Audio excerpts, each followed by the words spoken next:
Euh, oui, ce qui est dit aussi quand Paul dit à qui a été beaucoup donné, beaucoup sera demandé. Alors Israël avait le rôle C'est de- ça. d'être la lumière du monde et Ouais. se sont rebutés à ça.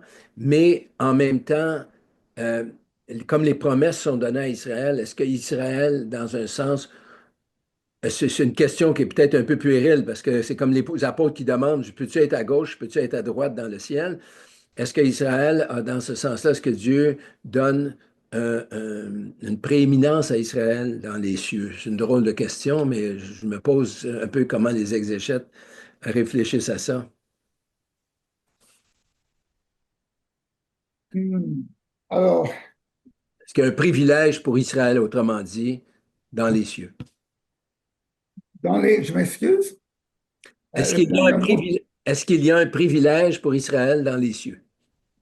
dans les cieux, ouf, ça c'est une question intéressante et peu abordée dans l'exégèse classique, mais ça mérite une réflexion, c'est sûr. Donc, Israël a-t-il une prééminence dans les cieux? Je dirais que numéro un, Israël est un peuple élu sur la terre, hein, ça c'est sûr. Dans la Bible, Israël est clairement mis à part sur la terre pour un rôle spécifique. Donc, un peuple sacerdotal, à Exode 19, 5 et 6, les porteurs de l'alliance et les promesses, Romains chapitre 9, je dirais 20, versets 4 et 5. La ligne de Messie, on le voit en Matthieu 1, verset 1 à 17, mais dans l'élection concernant le plan terrestre de Dieu, notamment à travers l'histoire et l'accomplissement des prophéties messianiques. Alors, la Bible, moi, je ne sais pas, peut-être Jacques, tu auras une réponse, mais selon moi, la Bible ne parle pas explicitement d'une prééminence d'Israël dans le ciel, mais voici quelques points à considérer. Les 12 tribus de la Nouvelle-Jérusalem dans l'Apocalypse, chapitre 21, versets 12 à 14, le Jérusalem céleste porte les noms de 12 tribus d'Israël sur les portes et les noms des 12 apôtres sur ses fondations.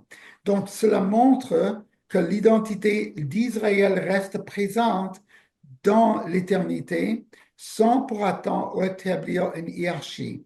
Donc, Yeshua assis sur le trône de David.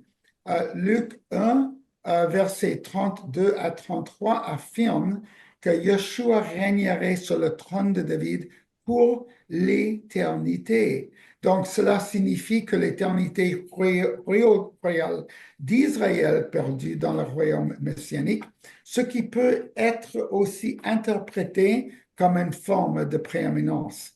Les récompenses célestes sont basées sur la fidélité, mais non sur l'ethnicité. Dans Matthieu chapitre 25, 21 et 1 Corinthiens 3, versets 12 à 15, les récompenses dans les cieux sont liées aux œuvres accomplies sur terre. Donc, un croyant juif ou non juif fidèle au Seigneur recevra une récompense selon son service, mais pas selon son ascendance. Et finalement, une prééminence liée à l'ordre divin, mais pas une hiérarchie de valeur. Israël conserve son rôle unique, même dans l'éternité, car Dieu a choisi de se révéler au monde à travers ce peuple.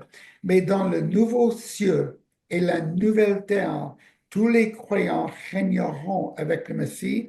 On voit ça en Apocalypse chapitre 22, verset 5, qu'il soit juif ou non juif. Donc, je dirais que Israël a l'importance éternelle dans le plan divin, mais la Bible ne parle pas de prééminence dans les cieux au sens de supériorité. L'élection d'Israël reste, mais dans le ciel, l'adoration et la communion avec Dieu seront la priorité pour nous tous. Et voilà.